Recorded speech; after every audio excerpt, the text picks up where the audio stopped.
Right, we're going to make a start. Welcome to this one-off meeting of the Planning Committee to consider one item. We've got a number of apologies, understandably, as it wasn't diaried and it's during the working day. So I believe we've got apologies from Councillors Challenger, Devine, Emberson, McEwen, Robinson, Josh Williams and Rose Williams. I think that's right.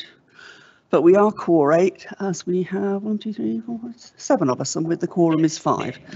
So with that, there's no minutes and no questions. I think it's just the item that we're here to consider this afternoon. Apart from, are there any declarations of interest? No, thank you. There are no questions, which takes us on to the planning application to be considered, which is on page 7, and it's Aston Court, Caberson Road. So. Are you or is it the case officer introducing? Right. Thank you. Good afternoon, councillors. Thank you, Chair. I'm assuming everyone can hear me. Yes, so. Yes, thank you. Thank you. So this item relates to the outline planning application of Aston Court along the Caberson Road. The meeting of the Planning Applications Committee this afternoon has been convened following the recently received non-determination appeal in respect of this application. Members are being asked to indicate what resolution they would have made on the matter to assist in the appeal process. As this is a non-determination appeal and it's live, the jurisdiction to determine the application lies with the Planning Inspectorate. As reported in the main agenda, the timetable for the council to prepare their initial statement of case is the 18th of February, with the assumption that the council's case has been agreed by members of the relevant determining authority, which is in our case the Planning Applications Committee. The site is the northern portion of the allocated CR11E site within the local plan, north of the station. It's identified for redevelopment for mixed use consisting of residential, office and retail leisure uses. The site's immediately north of Reading Railway Station and 200 metres south of the river across the SSE site, which is the CR11F site. Yes, I believe it is. The application site is occupied by a series of retail units consisting of Aldi, the Range, Majestic Wine Warehouse, and then there's also a separate building for TGI Fridays, which is close to the roundabout. The outline application seeks permission to enable the redevelopment of the Aston Court Retail Park. It's submitted in outline with all matters reserved. So as a reminder, those reserved matters are access, appearance, landscaping, layout and scale. The application seeks permission for the demolition of all existing buildings on site and construction of up to 4 new buildings of up to 112.9 metres above ordnance datum, along with parking, open space and associated infrastructure.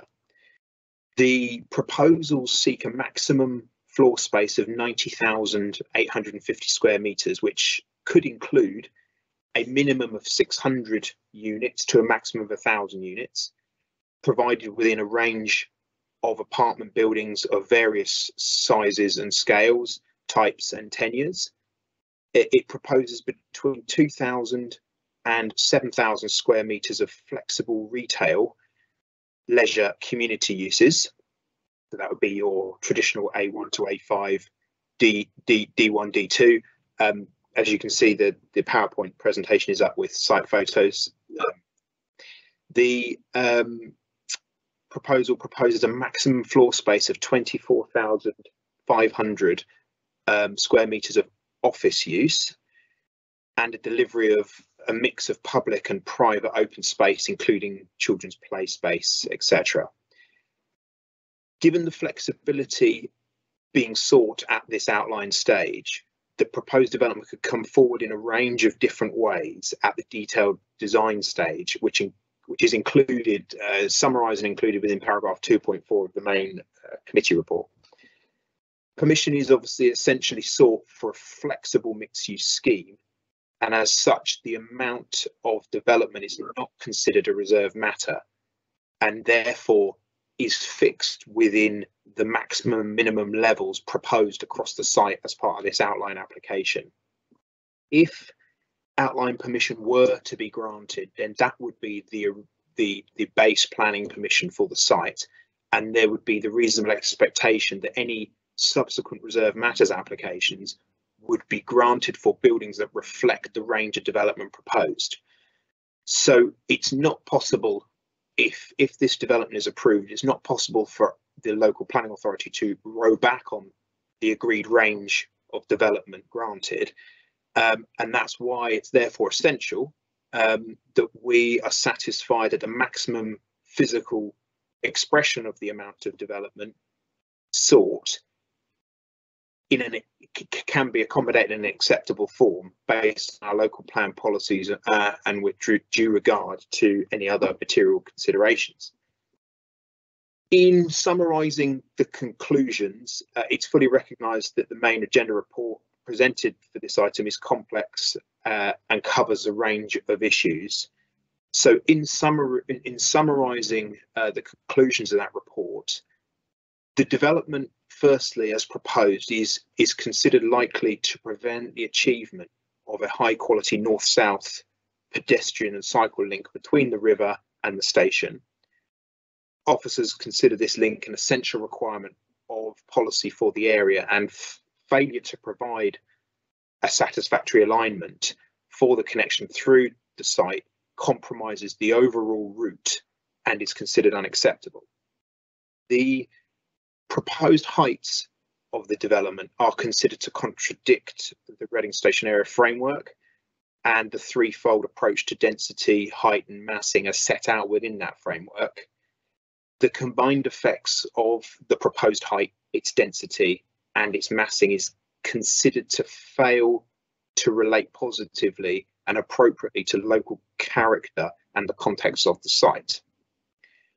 With regard to the impact of the development on settings and views, the development fails to appreciate the significance of affected views and overlooks the height and massing controls in the Reading Station area framework. As a result, the development fails to properly assess the scale of harm and the development at its maximum height limits will cause. With regard to heritage impacts, the proposed maximum height and siting of block C and D, which are the two furthest away blocks as you look at the illustration on the screen, would result in a detrimental effect on the setting of and therefore the significance of the Grade 2 listed main building at Reading Station, the Marketplace and London Street conservation area beyond that, and the Town Council Chamber.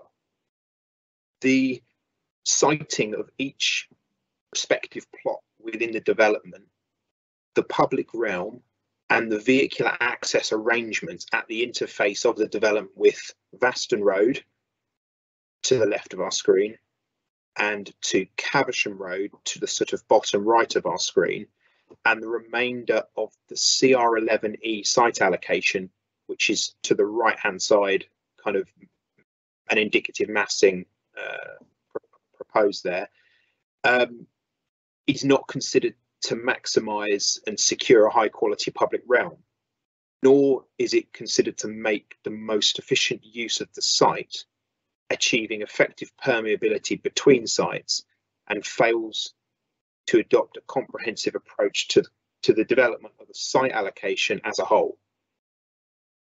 With respect of trees and landscaping, it is not considered that the landscaping principles sought for the site as set out within the submission documents can be realistically achieved. Officers also consider that harm arises on the grounds of loss of daylight and sunlight to existing residents. The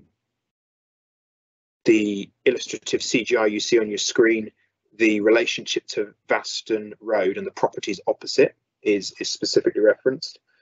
The applicants have not demonstrated also whether acceptable living conditions, daylight and sunlight, could be achieved within the new development itself.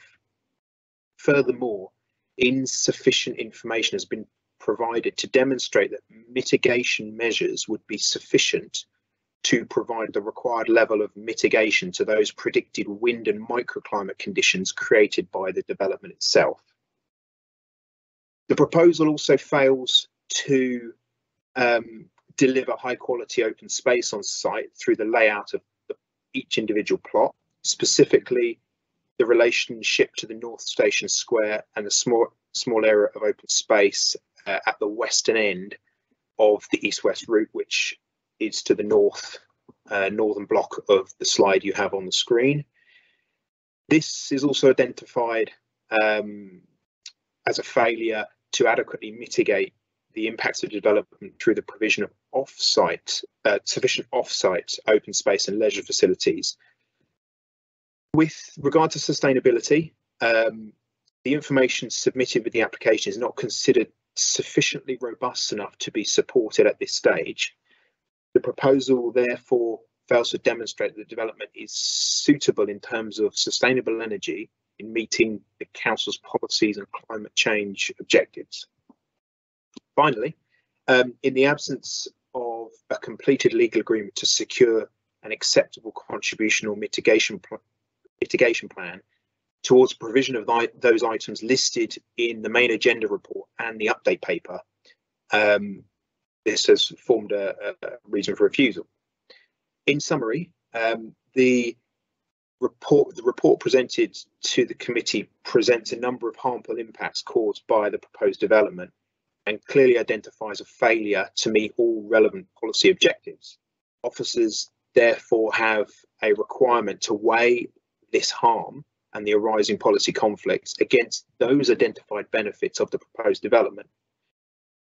Whilst the development would appear to fulfil some aspects of the three dimensions to achieving sustainable development as set out in the NPPF, those benefits are not considered to be such weight to outweigh the harm caused by the inherent conflicts with policies in the development plan.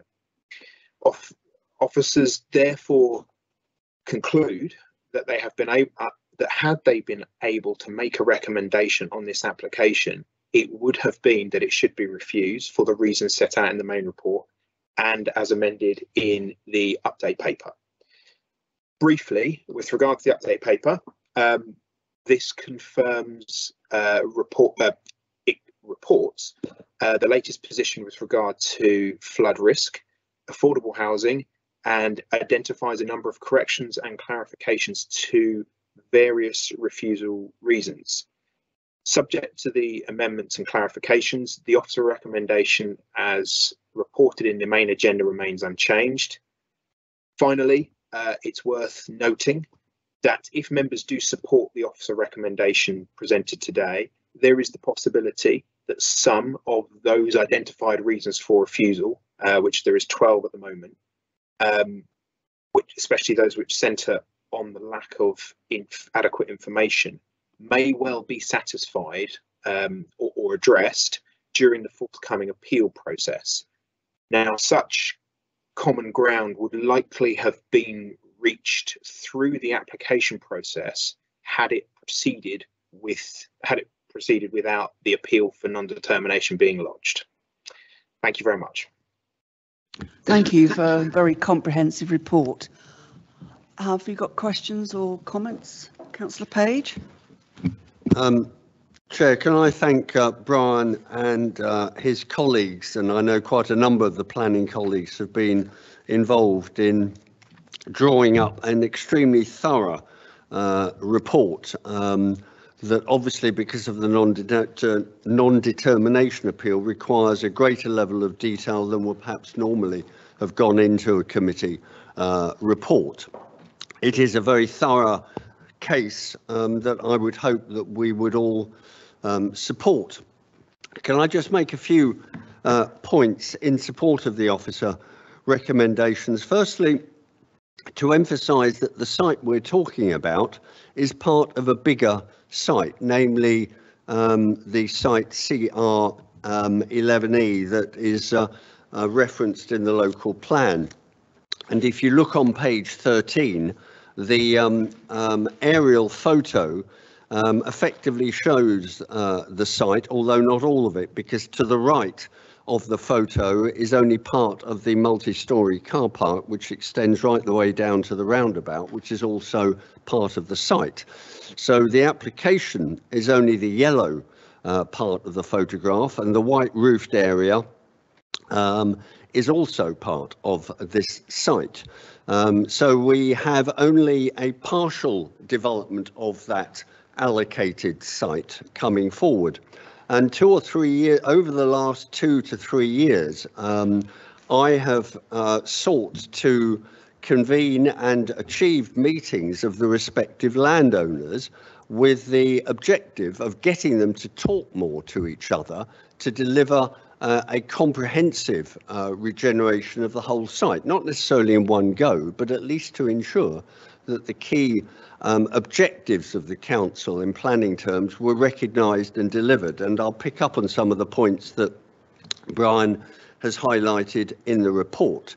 But I do very much regret that the respective landowners have failed to come forward with plans, and certainly the Aviva site does not come forward with plans that deliver some of those overall objectives. Before I go into the detail, I would also make the point that is emphasised on page 36 of our papers under the heading of flexibility, and that's paragraph 6.7, that we have throughout the process recognised that as long ago as 2010, that we as the planning authority would need to adopt a more flexible approach within broad parameters of policy, recognising even then that there would be financial pressures that would require flexibility around the amount of residential versus office versus retail. But that still has to be done within comfortable and approved parameters. And unfortunately, this application pushes those parameters to unacceptably large levels. The other high-level point that is worth emphasising, and it's on page 39, is that we as a planning authority, through the local plan signed off in November 29, have effectively got our housing targets achieved for the period of the local plan, and we don't require excessive extra numbers over and above that. And the paragraph 6.26 rightly makes the point towards the end. Residential development for the level of housing proposed in this application is not required purely in order to deliver housing requirements. Now, some authorities nearby have been under considerable pressure in planning appeals because they haven't been able to show that their overall supply figures for the local plan period are credible. Ours are. They were signed off and validated, and we don't require developers of land, of plots of land like this, to come forward with excessive and greedy proposals far in excess of the allocated numbers. And again, that will be part of our defence, if I could use that word, at the appeal. And that ties in with the point on page 45 of our papers in paragraph 719, which makes the case that notwithstanding the reduced numbers now proposed in this application, they're still well in excess of the allocated figures for the whole site. And the point is made that a car park site could come forward for offices, or it could come forward for more residential. So we need to be very conscious of the wider context of this site, something that the developers are deliberately, and the applicants are deliberately looking to avoid. Chair, the issue of heights therefore flows. You know, if you have too many residential units proposed on a site, which this application does, it inevitably means you're going far higher than you need to. And the points that are made on page 64 about the impact this will have in paragraphs 848 to 850, the reference at the end of paragraph 848 about the Heights failing to provide an effective transition between the proposed development and low-rise residential areas to the north across Aston and Caberson Road. And that lack of transition and the height of the buildings is well made. And I would just, in passing, reference the successful appeal that we won in respect of the Drews site, because if you remember, and Councillor Rowland and I actually gave verbal evidence at the inquiry, one of the points the applicant was trying to do was constantly look to the other side of the road, this site where higher buildings would likely materialise, and failed to reference Caversham Road and the residential areas behind Drews. And the inspectors supported us in that. And again, this application fails to properly recognise that we have low-level residential to the north of the site and to the west of the site. And I hope that during the appeal, the comments of that other inspector can be referenced as well. Now, just on the last point, Chair, about the important issue of permeability, and that's the north-south and east-west links. On page 59, paragraph 830, the statement is made, which I wholeheartedly agree: the development as proposed may prevent the achievement of the high quality north-south pedestrian and cycle link. This is an essential requirement of policy for this area. Through a failure to provide, failure to provide a satisfactory alignment for the connection through the site, such as this compromises the route. I think that might want a bit garbled, that, but it's either my reading or misreading of it. But the key point is that the north-south link is of fundamental importance. We built the Christchurch Bridge, we're defending an appeal on the SSE site, we're improving the tunnel under the railway bridge through to the Station Hill development. It is absolutely fundamental that we have a clear, straight and visible desire line that will attract people to walking and cycling through to the station and the hopefully soon to be city centre. So that, and then the final point, Chair, it regards the bizarre situation, and this comes back to my opening point about a failure of adjoining landowners to talk to each other. If you turn to page 88, Chair, you will see under, in the middle, east-west spine, and then the paragraph 8.164, an unusual dual road configuration separately serves the application site and the adjacent Royal Mail Group site. And what we could be faced with are two separate roads, almost in parallel, serving two sites because of a failure of the two owners to properly talk to each other. And therefore, we rightly say on page 112 that in terms of any section 106 agreement, the paragraph 13.18 on page 112 rightly says that any condition stroke section 106 legal agreement would be required to ensure that whichever site were to come forward first would deliver the access road and the other would take that access off the provided spine road. Now, at the meetings that I chaired with the applicants, we made those points then. They haven't been properly taken on board. It's a further indication that this developer, I think, is behaving not only irresponsibly in terms of the site they own, but also irresponsibly in terms of the way the future redevelopment of this area can be taken forward. And my last point, Chair, is to propose a slight amendment or an addendum to the recommendation on page 10 of our papers, and that's the very final sentence about delegated authority. I would propose, Chair, that we insert we give delegated authority to the Assistant Director in consultation with yourself and myself as lead member to make changes to add or to remove the above reasons for refusal. Brian rightly makes the point that that quite often happens during an appeal, but I think in view of the importance and sensitivity, you and I should be involved in that final decision. Chair, I'm sorry I've gone on, but it's an important site, and I will terminate, but I mean end rather than terminate. Sorry. Thank you, very helpful. I've got Councillor Rowland and then Councillor Ennis. Thank you, Chair. And obviously, there's a lot of points that Councillor Page covered, and I'll try not to trip back over those at expense of the afternoon time.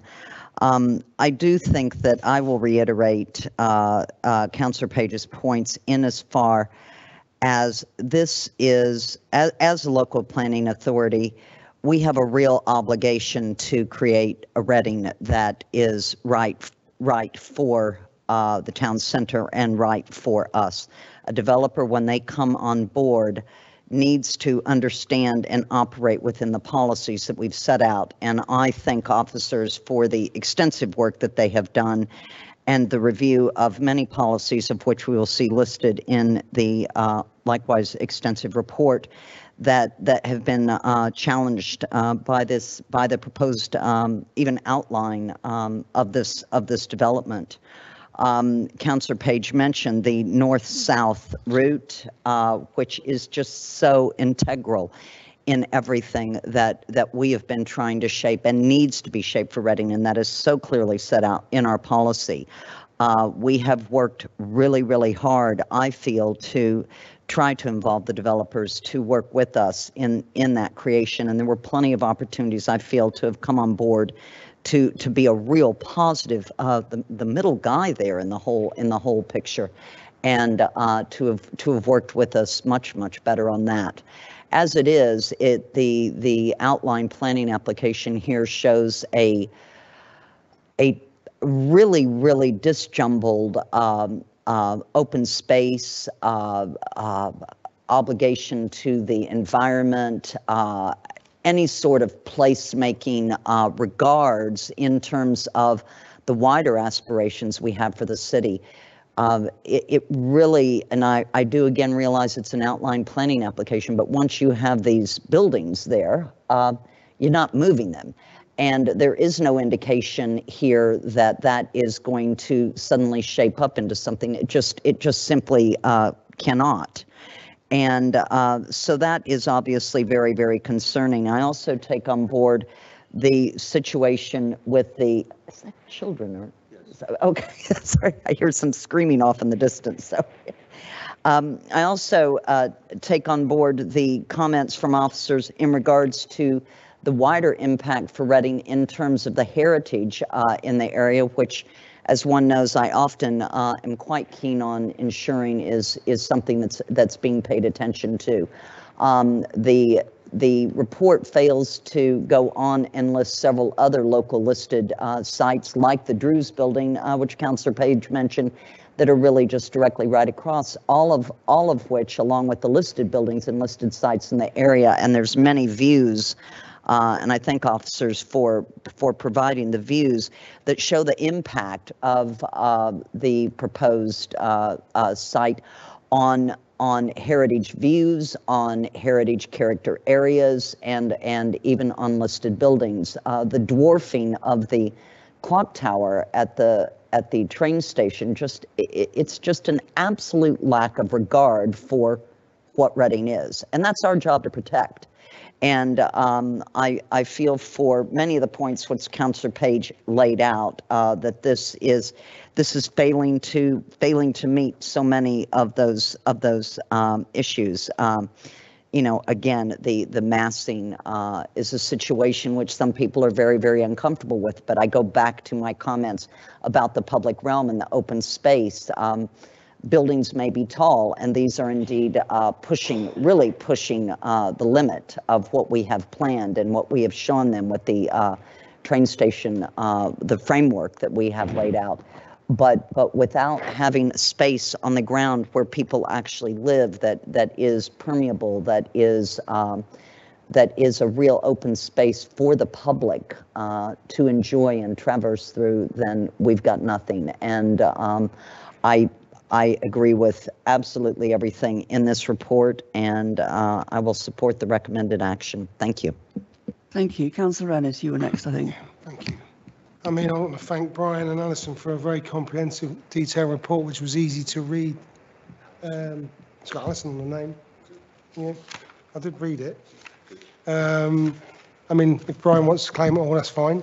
It was a very good report.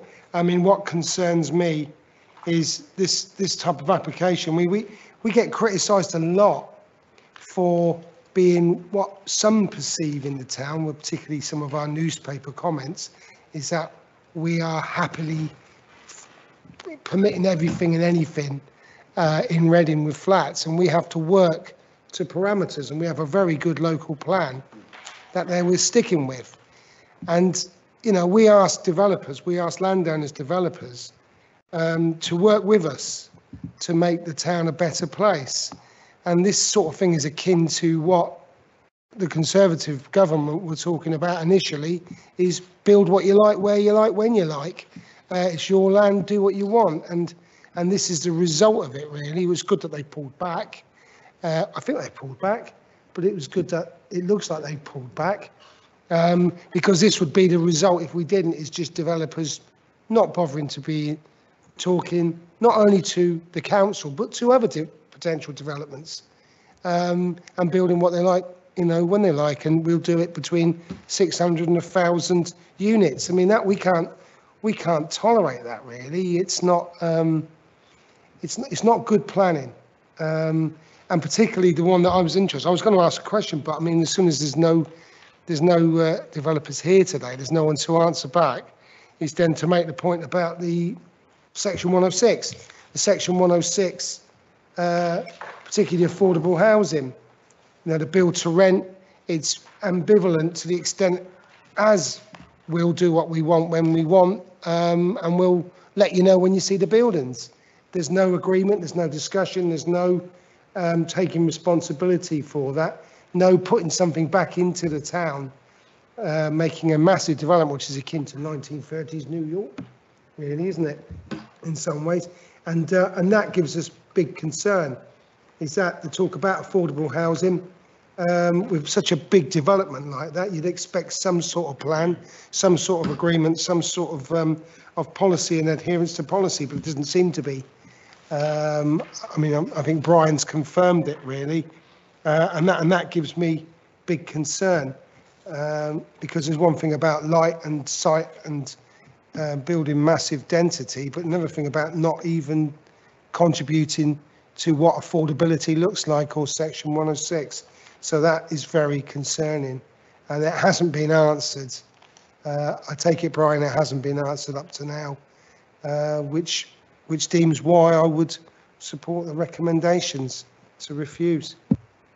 Thank you. Councillor Stamford-Beale indicated. Thank you, Chair. Just briefly, this is a site I know well. I live north of the river and I frequently walk into town down this way, or else I take the bus. And it's very disappointing to receive this application, because it does not please. There are so many things wrong with it. You know, when I see something that starts off with scale and massing, I always sigh.